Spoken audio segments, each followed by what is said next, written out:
First up in this session, Yates talking about some hybrid frameworks for modelling cell migration. Hi. So firstly, I'd like to say thanks to the organisers of both this workshop and the whole programme. It's great to be back here at the Newton Institute, and it's great to see so many friendly faces in the audience as well. It's a really nice community. So thanks for inviting me along to give a talk. Today I'm going to talk about developing hybrid frameworks for modelling cell migration. The talk's going to be in two parts. The first part is going to be a sort of a modelling study, showing how we can model neural crest cell migration with relatively simple mathematical models and try to show that we can get some biological insight from these relatively straightforward models. And the second part, motivated by the first part, is going to be about developing hybrid methodologies for simulating both cell migration and more generally stochastic reaction-diffusion type processes. So I'll introduce some modelling paradigms and talk about the development of the hybrid methods that we've created, and then show you finally a couple of test simulations to prove that what I'm saying is actually true and I'm not just lying to you. Okay, so the first part is going to be about modelling neural crest cell migration. Neural crest cells are a family of cells in the early embryo. They contribute to a wide range of tissues in the adult, parts of the heart, the gut, the eye, the bone. And if something goes wrong with the migration of your neural crest cells or their proliferation, then you get a whole range of diseases which are called neurocrestopathies. So this work is based on a paper we published in Nature Communications back in January. I'll just give a sketch of it, and if you want to know more, then please look it up or come and talk to me afterwards. So in particular, we're interested in a subtype of cells which are called melanocytes. So they're responsible for the pigmentation of hair and skin. So the melanocytes, you start off in the early embryo with about 20 melanocytes. They start near the back of the embryo, the dorsal side, and they effectively try to migrate around to the front to effectively colonize the whole of the developing dermis and then epidermis, the skin, effectively. So you start with a small number at the back, and then they have this fairly restrictive time period, at least in mouse, 5-day time period by which they have to have uniformly colonized the domain before they localize into hair follicles to give pigmentation in hair. So this is the sort of pathway. So this is looking at the side of the mouse. They start around the back here and then migrate around to the front. We're particularly interested in modeling this region between the limbs and from the back to the front, the sort of rectangular region.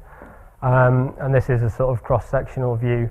This is the neural tube. The cells start around here and then migrate outside the somites and round that way. So if something goes wrong with neural crest cell migration, in particular for these melanoblasts, then you can get various problems. We look at a disease called piebaldism. Piebaldism is caused by a defect in a gene called KIT. So this looks like I'm grandstanding. I found this gene.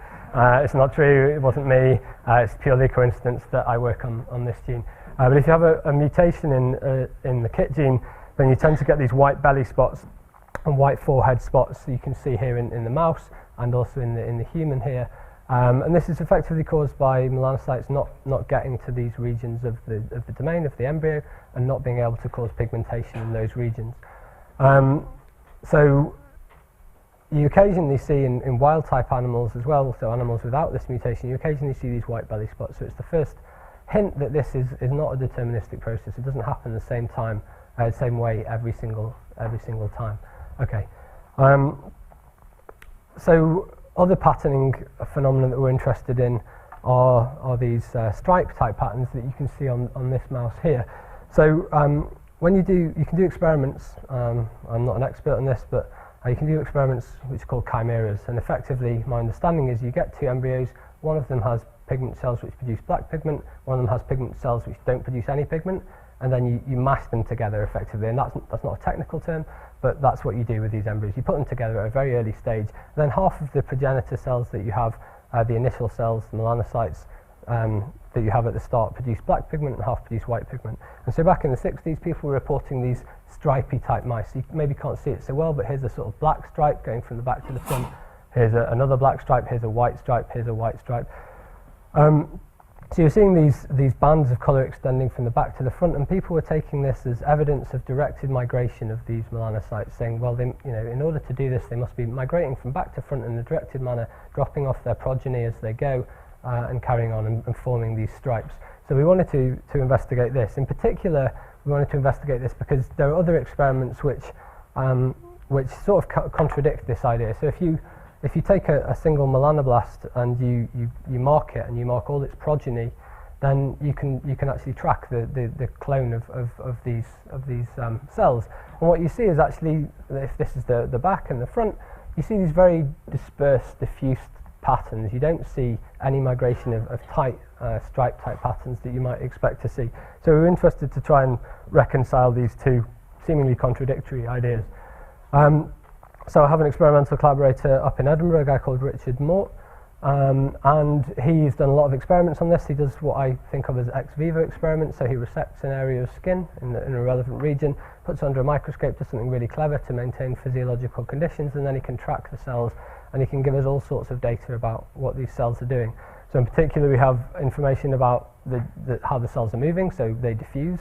They have density-dependent diffusion coefficients, they proliferate, they make daughter cells, that's also density-dependent, and they also have information about how the domain grows and changes in time, so it grows linearly in both directions, both dorsoventrally and also axially. Okay, so we know how the domain expands, we know what these cells are doing.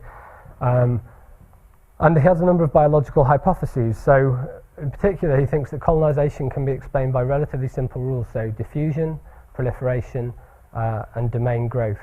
In particular, he thinks that there's no complex cell-cell interactions, so there's no adhesion, there's no repulsion, there's just volume exclusion. These cells are physical things, they exclude volume. So he thinks that everything can be explained, all these patterns can be explained just using these very simple rules. And his other hypothesis is that these white belly spots are caused not by a lack of migration, the too slow diffusion, which is probably the obvious explanation. They just don't get there because they're not moving fast enough. Actually, it's caused by a lack of proliferation, so these cells are not making enough daughter cells. There just aren't enough cells to colonize the domain in the requisite time period.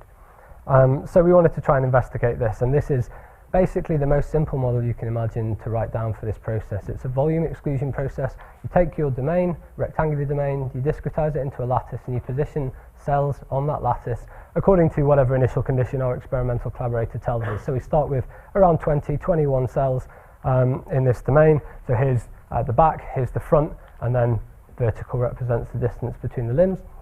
And you position the cells on this domain as you choose, and you give them really simple rules about how they can move and how they can proliferate on this domain. So this is going to be a volume exclusion process, so you can have at most one cell per lattice site. And so in particular, you have a movement rule, so at some rate cells get chosen to move, and then they can move into one of their 4 neighbouring lattice sites, so effectively just simulating diffusion. You can have proliferation, so when a cell gets chosen to proliferate with a rate that matches the cell cycle, then you can proliferate and place a daughter cell into one of the 4 neighbouring lattice sites, providing those sites are unoccupied. If the sites are occupied that you're trying to move into or you're trying to proliferate into, then you abort that movement or proliferation event. And that's almost it. The only other thing we need to do is to incorporate domain growth. So we try to incorporate domain growth in a way that allows us to maintain the rectangular nature of this domain. You can argue that it's not the most realistic mechanism. But effectively what we do, if we want to do growth in the horizontal direction, then for each row we choose a column uniformly at random, and that we mark that with a green square, and we say that that's the site that's been chosen to grow. Okay, and when growth event happens, effectively everything to the right of and including this green site gets pushed along, and then you insert an empty daughter site in its place. Okay, so here you can just see that everything's been pushed along. I've inserted an empty site here. This one's supposed to represent that I've chosen a site to grow which contains a cell. In this situation, I insert an empty daughter site and I push everything, including the cell, along to the right. Okay, so it's a really fairly straightforward mechanism of incorporating domain growth. So what can we actually do from using this model? So we can track the cells and the progeny of these cells through time, and we can reproduce these fairly sort of diffuse, spread out clonal patterns. So it seems like we agree with the second piece of experimental evidence that we had, that these clonal patterns are quite diffuse. They're not migrating in a directed manner. And especially you can see that when you map these clones back onto the embryo, these don't look like the stripes that we were seeing in these chimeric mice. But we can also reproduce these stripes in certain circumstances. So if I take my initial 21 cells and I colour half of them grey and half of them black randomly, then sometimes in these simulations you can see these stripes. So here, again, this is back and this is the front. I can see a stripe of black cells here and a stripe of grey cells here. I can characterize that mathematically, so if I just give black cells a value of 1 and grey cells a value of -1, and I add up the values of 1s and -1s along each row, and then I normalize by the length of the row, then I get out this thing called a clonal signal. So you can just see that quantitatively there is a difference in the average colour along these rows, and then you can characterize the stripiness, if you like, by doing discrete fast Fourier transforms, whatever you want to see the dominant frequency. But the really interesting thing that you can do is actually, instead of just labeling them with 2 colours, you can label them with 21 different colours for each of the 21 different cells, and you can track all of their progeny.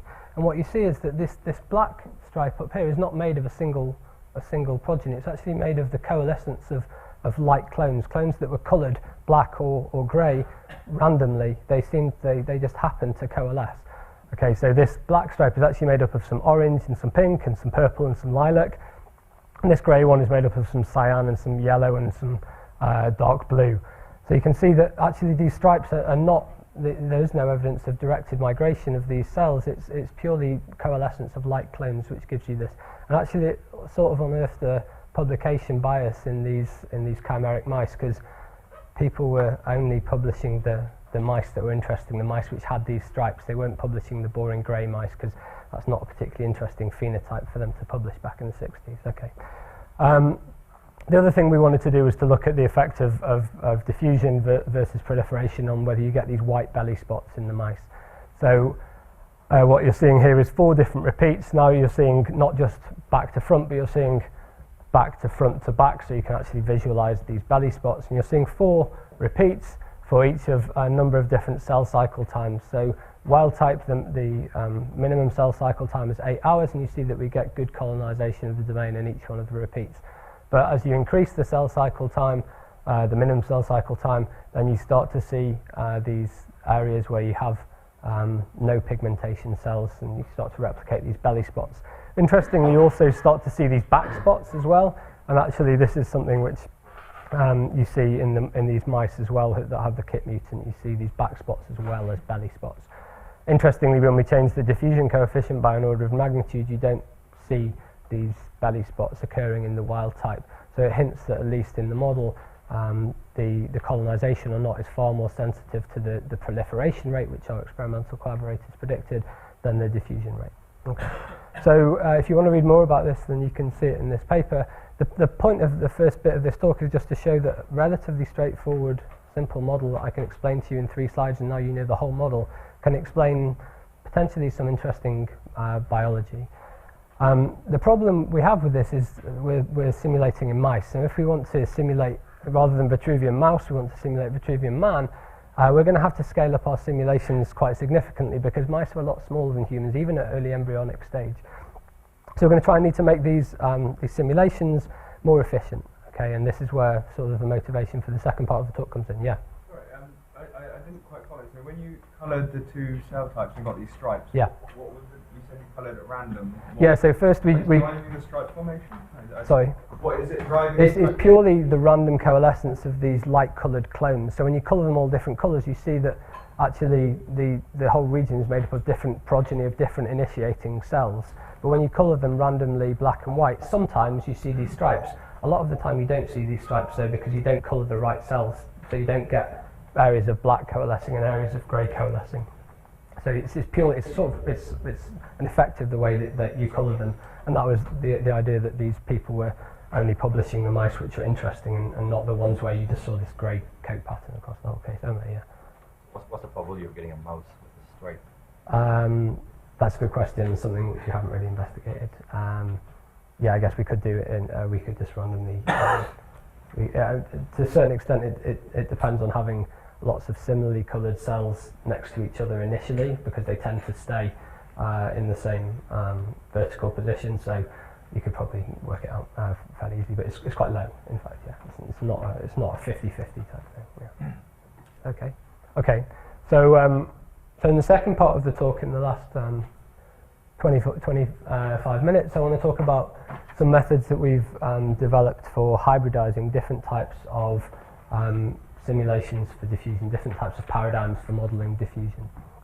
So fortunately, Radek gave a really nice talk on Monday, and various other people have given other talks which have almost rendered this slide obsolete. So just to introduce different modelling paradigms, so partial differential equations, on-lattice position jump processes, and off-lattice position or perhaps even velocity jump processes, Brownian dynamics or Langevin dynamics, depending on how you want to simulate things. But the point of this slide is to show that you can have models which are simulating or modelling the same phenomenon, for example diffusion, but they have very different properties. So the PDE I would consider my macroscale model. It's probably the cheapest for me to simulate, or I can even do some analysis on it. But at the same time, it's probably the least accurate. It doesn't incorporate individual level data particularly well. I can step down and start to incorporate stochasticity or individual level behavior on these on-lattice processes, which then become more expensive, but somehow I can incorporate randomness and individual level behavior into these, but it's still a cartoon description of what's going on. And then at a finer level, at my sort of microscale, I can actually incorporate the dynamics of particles off lattice in a more realistic manner, but of course these are then the most expensive models. So when I'm developing a hybrid methodology, I'm looking for what I call an equivalence framework. So I have two models which in some senses can be thought to be equivalent to each other. So for example, if I calculate the mean number of particles in each one of these lattice sites, then if it's just diffusion, then I can get a set of equations which describe the evolution of the mean number of particles, and those equations look like a discretization of a partial differential equation, namely the diffusion equation. So in some senses, the models are equivalent because the PDE will describe the mean field behavior of the individual level model. And then what I can do is I can use different levels of description in different regions of the domain. So when I want to really capture stochasticity and individual level behavior, I can use my finer scale model. But when I can get away with, maybe in bulk dynamics, when I can get away with using my coarser scale model, which is computationally cheaper, then I'll do that. Okay, so I want to tell you also a little bit about two extensions of this general on-lattice position jump process. One of them is non-local jumping. So in the traditional RDME, you just jump to local lattice sites, but you can make some computational savings by jumping further than just your nearest lattice site, because you cut out a lot of the diffusion jumping events that you have to do. Unfortunately, non-local jumping comes with some sacrifices in accuracy. You can't simulate steep gradients particularly well using non-local jumping. So maybe if you have a very flat profile, you want to use non-local jumping, but when you have a steep gradient, you can get away with using so when you have a steep gradient, you have to use your local jumping paradigm. So you need to hybridize. Similarly, this is a sort of fully volume excluding model of the sort that I showed you in the first part of the talk. Each lattice site can contain just a single compartment, or a single cell, or it can contain an empty space. And when, as in Ramon's talk, you jump, when a particle jumps into an empty space, then you effectively just swap the white and the blue particles around. But you can coarsen the grid, and you can say, well, I can make my grid sizes twice as large, and now I can fit twice as many particles in there. Or I can make it 4 times as large, and I can fit 4 times as many particles in there. And you make savings by jumping further, effectively. So again, there's a coarse version of the model which is cheaper, but if you really need to do single file diffusion, then as we heard in Andrew's talk, you can't get away with doing this partial excluding process, because cells can jump over each other, and they're not allowed to do that in genuine single file diffusion. Okay, so what's been done before? Again, this is a woefully inadequate literature review, but I thought I'd put in some of the stuff that Radek talked about, so Brownian to PDE, also Brownian to compartment-based methods, so Radek's done a lot of this with Mark Flegg. And a lot of people have tried to tackle, including people in this audience, this PDE to compartment idea, and I'll show you a couple of ideas that we've had about how to do that as well. Okay, so what have we done? So non-local jumping, I wanted to tell you a little bit in more detail about how this works. So with local jumping, you are just allowed to jump to your 2 nearest neighbouring sites. We'll say that the maximum jump length is called Q, so Q is 1 in this case. With non-local jumping, I can have Q greater than 1, so I can allow myself to jump to the 2 nearest neighbouring sites either side, or the 3 nearest neighbouring sites, or as many as I like, effectively. The question is, how do I effectively derive these rates, which mean that in the continuum limit, I'm still going to be consistent with the diffusion PDE. And so the answer is you take your probability master equation for the state of the system, you calculate the evolution of the mean numbers of particles in each compartment, now allowing arbitrary transition rates between these neighbouring sites, and then you find an evolution equation for the mean behaviour of each of the number of particles in each one of these boxes. And that looks like a discretization of a partial differential equation. If you take the appropriate stencil, then you can effectively just read off what these transition rates should be. If I consider discretizing the diffusion equation, I know that's what I want to get back to, then I can effectively just read off these rates. In general, the rates are not going to be unique, but we've chosen rates so that you maintain the diffusive scaling of time with distance squared. Okay, so these are the rates that you can get out for Q as 2, and these are the rates you can get out for Q as 3. You'll notice that the total rate of jumping away from this blue box in the non-local case is actually less than it should be in the local case. So when you've got a uniform profile, that doesn't really matter, because the fact that you're jumping away slower from a particular site is balanced by the fact that other sites aren't contributing as many particles to your particular site. But when you have a gradient, this becomes a problem.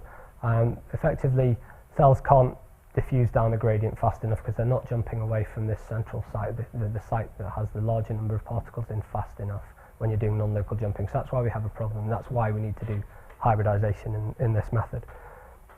Okay, so again, I'm only going to sketch the ideas of how these hybrid methods work. If you want to know the full details, then either chat to me later or have a read of these papers.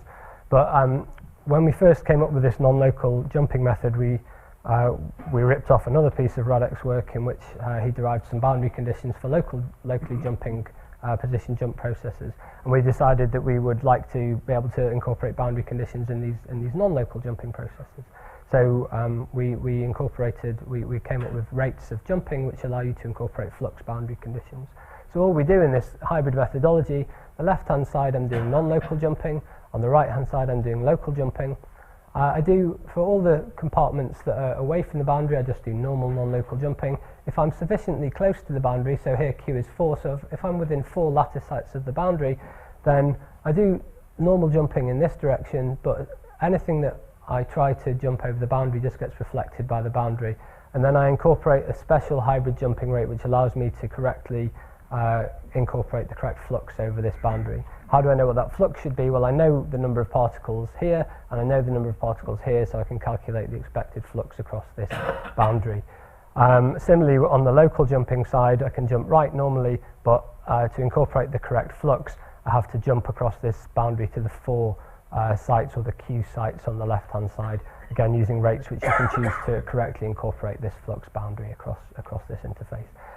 And it seems to work. So here's a sort of toy example.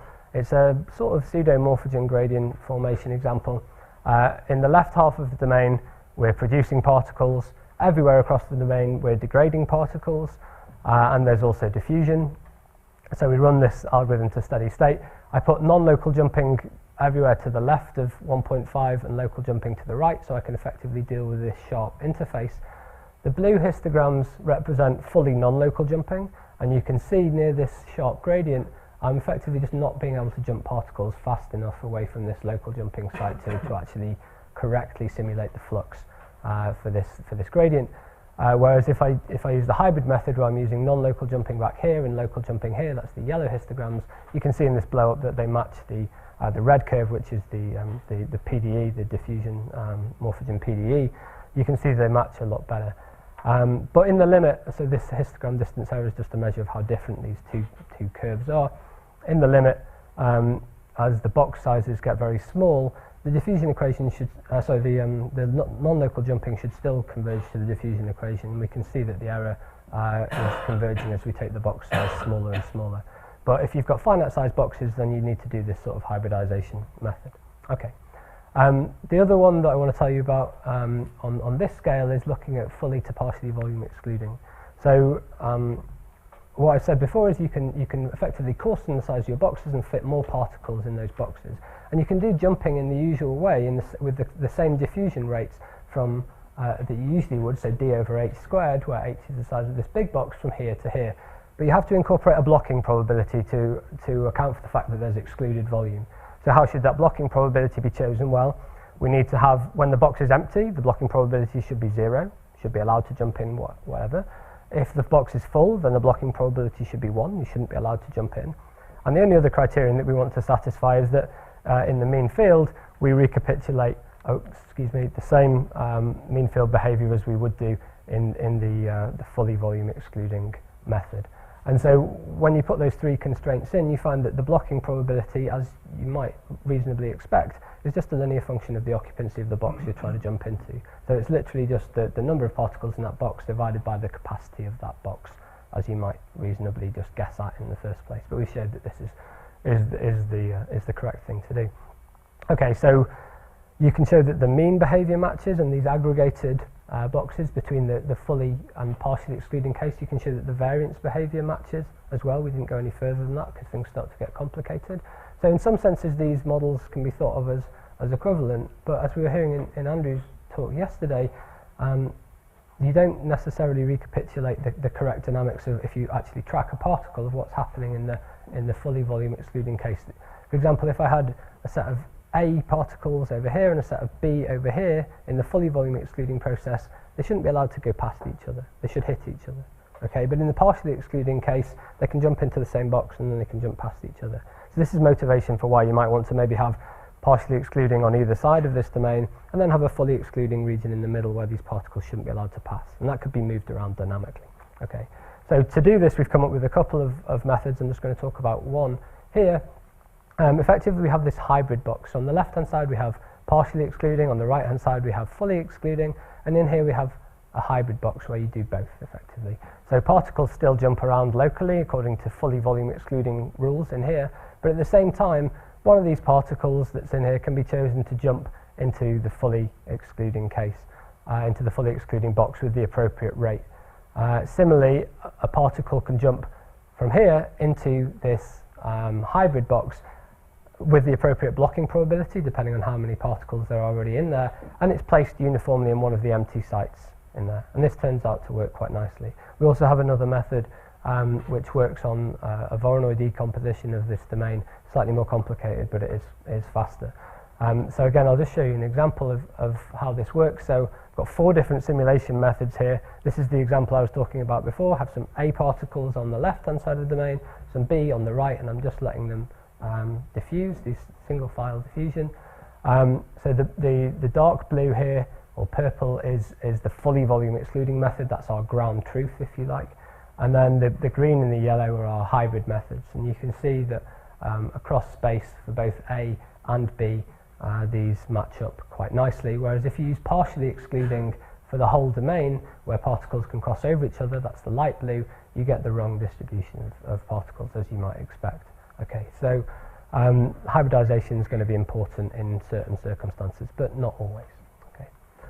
All right, so the last type of hybrid method I want to tell you about is a PDE to compartment-based hybrid method. So a lot of people have done these in the past. I'm still learning about more of them. People in the audience have done them, so I'm not going to make direct comparisons about whose is better, but I want to describe how R1 works.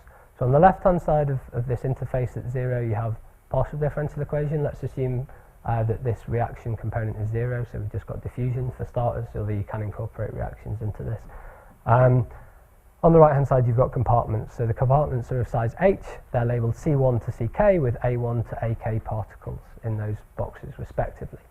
So our method is called the pseudo-compartment method, and the reason for that is there's a region to the left-hand side of the interface in the PDE which I consider both to be modelled by the PDE but also by the compartment-based method. So I call it a pseudo-compartment.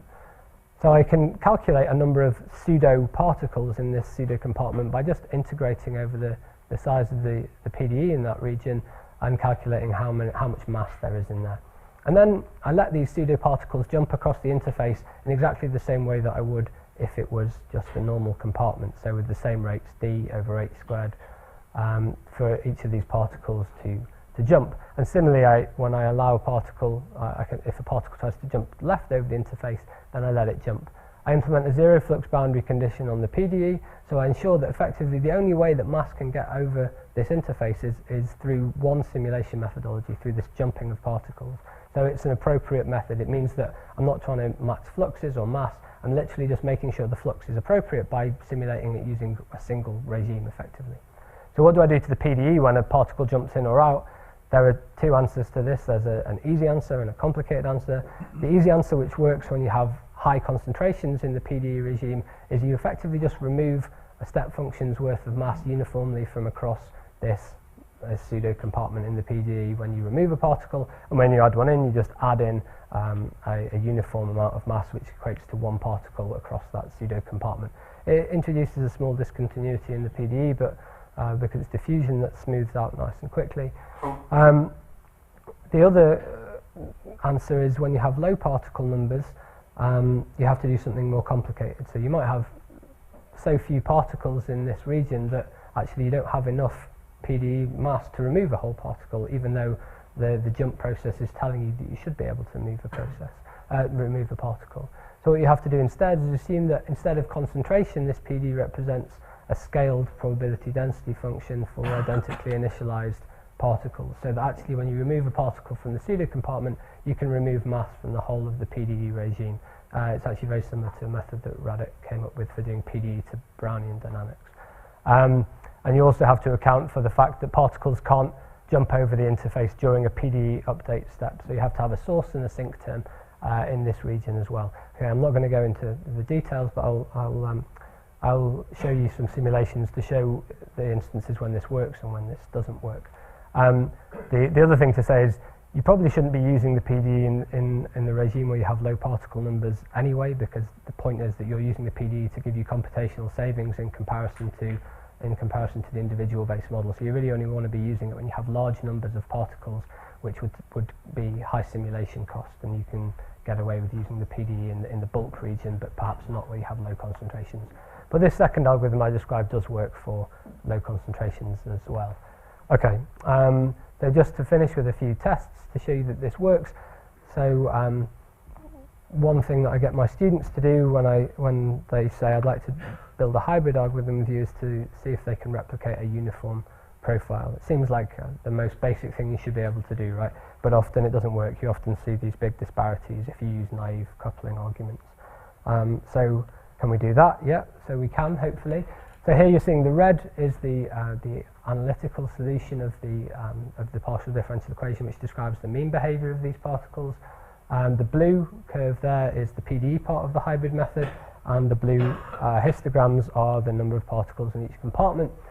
And you can see that it matches quite well, and we can do some, rather than just doing an eyeball metric, we can do some more quantitative stuff with this. So I can plot the error, the amount of mass in the PDE region, the amount of mass in the compartment-based region, and I can show that if you look at this for a longer time period, there's no systematic bias of this error to one side or another. So we think we're doing the right thing.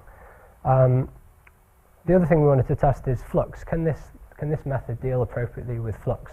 So with purely diffusion, the strongest test of flux we could think of was to put all the mass in the left-hand region and none of the mass in the right-hand region, so all the mass in the PDE regime, and see if we could cope with dealing with that flux over the interface.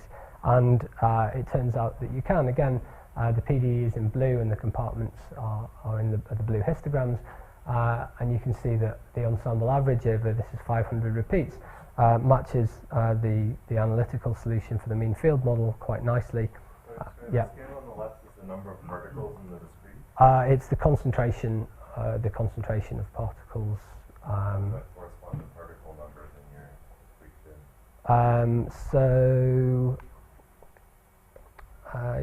Yes, it's a good question. So effectively in the whole of this region there's 500 particles. That's what this is saying. So over this region between 0 and 1 there's 500 particles, concentration is 500. But I've repeated this over 500 simulations as well. So it's effectively the same thing, right? If I add more particles, it's the same as doing more repeats, or if I have fewer particles, fewer repeats. So it's perhaps not the whole story. I do have a single simulation that I haven't put in the talk, but it's on a slide I can show you afterwards if you want. But it's noisier, basically. But yeah, so in order to do the error analysis, we averaged over a large number of repeats. But effectively, the important thing is that you don't see any systematic bias in the error. So even if you just do one repeat, you run it long enough, you don't see any systematic bias. It just changes the height of my axes here effectively. So it doesn't really make much of a difference. Okay, so did I show you this one? I don't remember. Did I actually put this up? Yeah. Okay. So yeah, we can show that it matches quite nicely as time goes on, and similarly. We can do the same sorts of error plots. So if I look at the mass in the PDE regime in the analytical mean field model, that's the red curve, and the hybrid method is the black curve, and similarly the mass in the compartment-based regime on this side, and I can calculate this relative error, which is just the black curve minus the red curve divided by the red curve, and again show that there's no systematic bias. The one that I want to show you is where the two algorithms I described to do this break down a little bit. So this is a morphogen gradient formation example. I have flux of particles at this boundary, according to this boundary condition. I have diffusion and degradation of particles across the whole domain, according to this PDE. I have a zero flux boundary at the right-hand side, and I start off with no particles.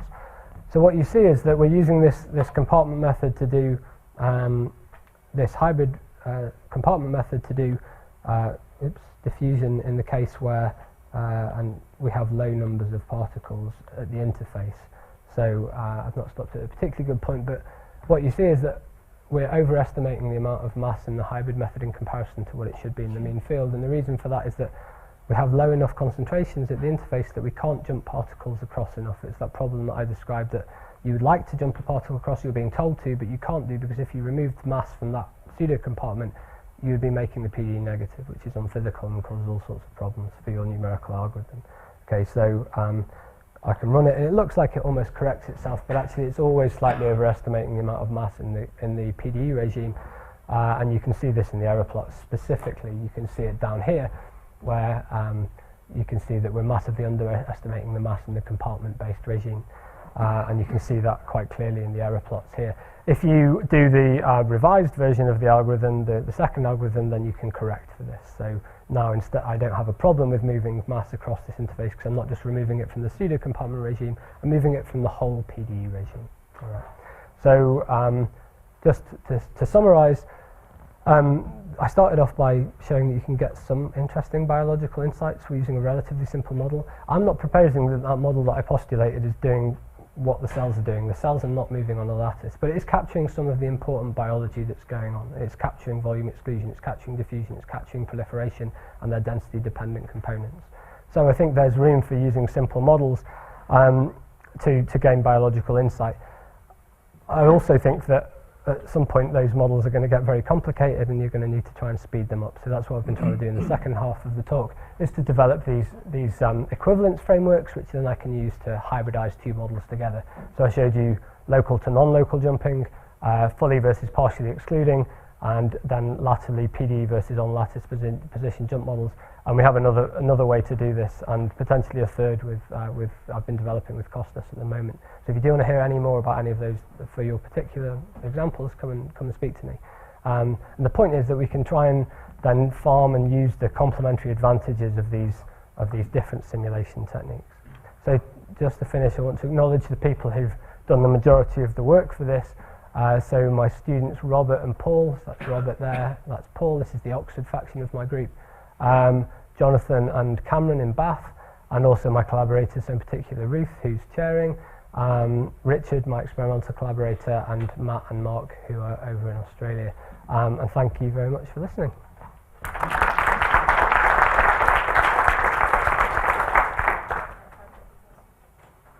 So the first part of the talk, you showed pictures of mice which had like this kind of mixed carpet with These chimeras, yeah. Chimeras, yes. But also you showed pictures where the boundaries of the white spot were pretty clear. Yes. And does your diffusion model cover also this case? Yeah. So so it's a good question. So so this is the sort of simulation we tried to do to recover these white belly spotting phenotypes. So you can see that it depends what you mean by a clear boundary. You can see there are regions here where there are no black cells, right?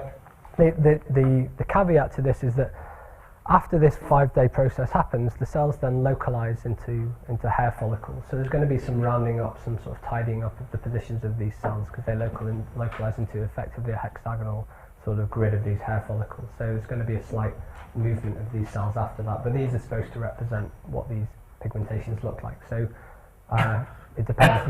You can eyeball that. I haven't done any metrics on how tight and how diffuse the patterns So you are. don't think that there's an additional mechanism which causes a sharpening of the boundary? Possibly this localization of the cells into the hair follicles could sharpen up this boundary, yeah. But other than that, I don't know. Our collaborators have not mentioned anything like that, but it's not something we've really studied, to be honest.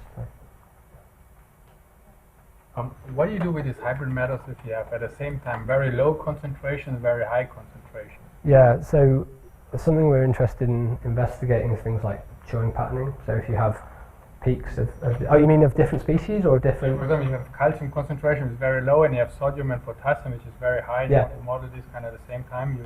Yeah, well, there's no reason why you can't have hybrid methods which are different for each one. You don't have to have a single interface. So you discretize one calcium. Yeah, and then you have the other to. one you just use the PDE overall. Yeah, potentially, exactly. There are methods to do PDE and compartment-based methods where they interact with each other. It's not. It shouldn't be too complicated.